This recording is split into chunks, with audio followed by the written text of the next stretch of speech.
Alright, तो Wednesday series में शायद ही आपने नोटिस किया होगा, इस सीन में वेयरवुल्फ हाइड को हरा देती है, यानी कि एनिड ने टायलर को हरा दिया था। वेल, इसका हिंट हमें पहले ही मिल गया था। इस सीन में जब टायलर दरवाजा खोल रहा होता है तब वो खोल नहीं पाता, लेकिन एनिड ने खोल दिया था, जो कि ये फोरशैडो कर रहा था कि एनिड टायलर से ज्यादा ताकतवर है। तो यहाँ पर ये वेयरवुल्फ ज्यादा ताकतवर था इस हाइड से, इसलिए उसने हाइड को हरा दिया था।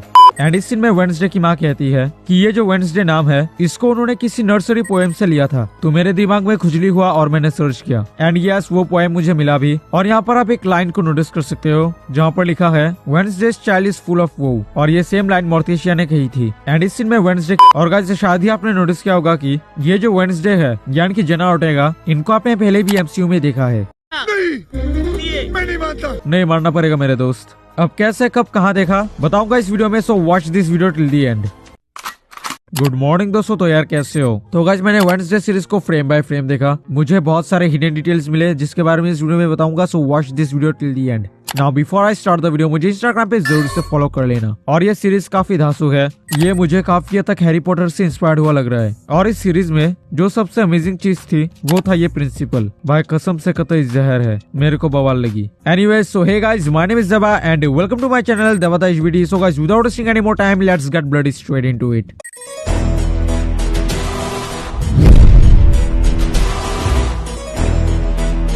Alright, detail number 1। तो ये जो सीक्रेट सोसाइटी था जिसका नाम था द नाइट शेड्स, उसके लाइब्रेरी के रास्ते को 2 चुटकी बजा के ओपन किया जाता था। और ये जो 2 चुटकी है ये कॉलबैक था द ओरिजिनल एडम्स फैमिली की थीम की, जहाँ पर ऐसे ही 2 चुटकी बजाए जाते हैं।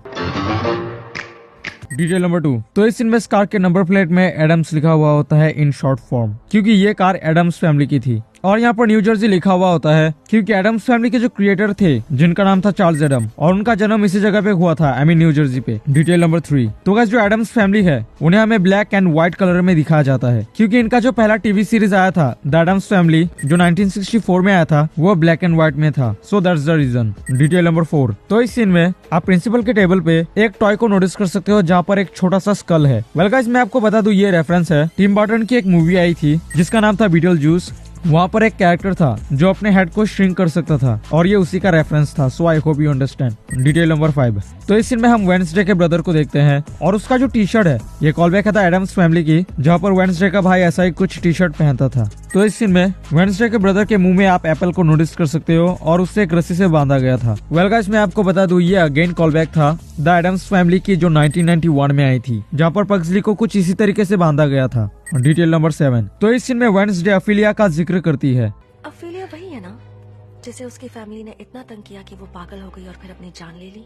वेल गाइस, मैं आपको बता दूं ये जो अफिलिया है ये वेडनेसडे की मॉम की सिस्टर है जिसको हमने टीवी सीरियल में देखा था। और गाइस ये फैक्ट तो आपने जरूर सुना होगा कि इस पूरे सीरीज के दौरान वेडनेसडे एक बार भी अपने आई को ब्लिंक नहीं करती थी। अच्छा ऐसा है क्या? वेल गाइस, इस सीन में आप नोटिस कर सकते हो कि वो आइस को ब्लिंक करती थी, वो आई को ब्लिंक नहीं करती। पता नहीं ये मिथ किसने फैला दिया था। वेल गाइस, मैं आपको बता दूं एक महान राइटर थे जिनका नाम था एडगार एलन पो, और उनका रेफरेंस हम इस मूवी में काफी बार नोटिस कर सकते हैं।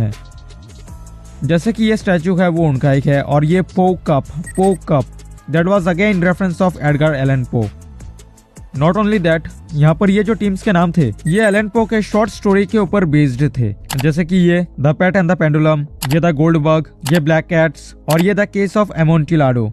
Detail number 9। तो एपिसोड 6 के इस सीन में ये जो बुक था जहाँ पर लिखा हुआ था फ्रैंक आइंस्टाइन, जो कि इस सीरीज के एंडिंग को फोरशैडो कर रहा था। थॉर्नहिल ने जोसेफ क्रैकस्टोन को जिंदा कर दिया था, ठीक उसी तरीके से फ्रैंक आइंस्टाइन के मॉन्स्टर को भी जिंदा किया गया था। एंड गाइस, मैं आपको बता दूं ये जो टीचर है जिनका नाम था थॉर्नहिल, वेल वो 1991 में I the Adams family movie की वेडनेसडे थी, और ये शायद आपको पता था। और डिटेल नंबर 10। तो इस सीन में जेना ओर्टेगा ने एक डांस किया था, जेना ओर्टेगा यानी कि वेडनेसडे, और उसमें से ये जो मूव था ये 1964 की वेडनेसडे का एक रेफरेंस था, जहाँ पर उसने ऐसा ही कुछ एक डांस मूव किया था। एंड गाइस, मैं आपको बता दूं ये जो डांस था इसको खुद जेना ओर्टेगा ने कोरियोग्राफ किया था। जी हाँ मेरी जान, आपने बिल्कुल सही सुना। Detail number 11। तो यहाँ पर हमें पता चलता है कि वेडनेसडे पिलग्रिम्स को लाइक नहीं करती। दरअसल 1991 में द एडम्स फैमिली जो मूवी आई थी वहाँ पर वेडनेसडे के साथ पिलग्रिम्स का कुछ लफड़ा हो गया था।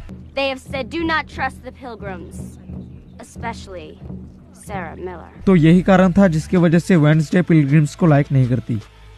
Detail number 12।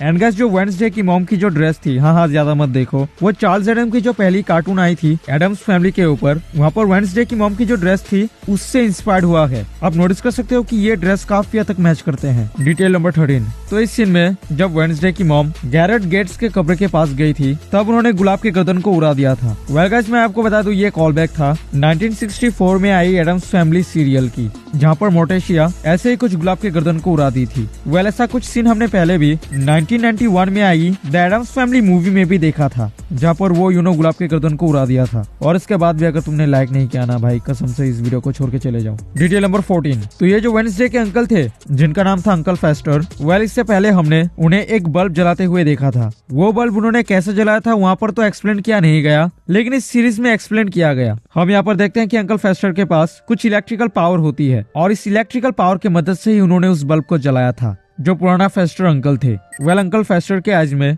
आप कुछ डार्क सर्कल जैसा नोटिस कर सकते हो।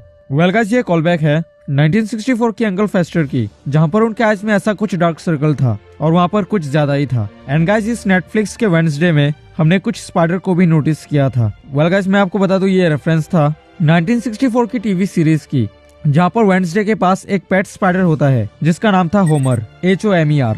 Detail number 16। तो इस सीन में जब वेडनेसडे डायरी निकालती है तब उसके ऊपर एक पेंटिंग था जो कुछ ऐसा दिखता था। वेल गाइस मैं आपको बता दूं इसका नाम है इट और ये एडम्स फैमिली की एक और मेंबर है जिसको हमने पहले भी टीवी सीरीज में देखा था। Detail number 17। तो इस सीन में जब वेडनेसडे के ऊपर गार्गोयल गिरने वाला होता है तब जेवियर उसे बचा लेता है और इस स्टंट को स्टंट मैन ने किया था। Anyways this is not actual detail. Well जब वेडनेसडे उठी थी तब वेडनेसडे अपने हाथ को ऐसे क्रॉस करके रखी थी, जो की रेफरेंस था ओल्ड वेडनेसडे का, जहाँ पर जब वो सोती थी तब वो अपने हाथ को ऐसे क्रॉस कर लेती थी। So I hope you understand, तो इसके लिए लाइक कर देना। Detail number 18। वेल ये एक फैक्ट है, वो ये है कि वेडनेसडे को जेना ओर्टेगा को आपने पहले भी MCU में देखा है। वेल जो 2013 में आयरन मैन 3 आया था वहाँ पर ये जो बच्ची थी जो अपाइश थी ये कोई और नहीं बल्कि आपकी क्रश वेडनेसडे थी। So I hope you understand. And guys मैं आपको बता दूं इस सीरीज के डायरेक्टर थे टिम बर्टन और उनके प्रीवियस मूवीज का काफी सारा रेफरेंस हमें इस सीरीज में देखने को मिलता है। एंड गाइस मैं आपको बता दूं टिम बर्टन जो इस सीरीज के डायरेक्टर है उन्होंने बैटमैन को भी डायरेक्ट किया था और वहाँ के कुछ कैरेक्टर के रेफरेंस हमें इस सीरीज में देखने को मिलते हैं,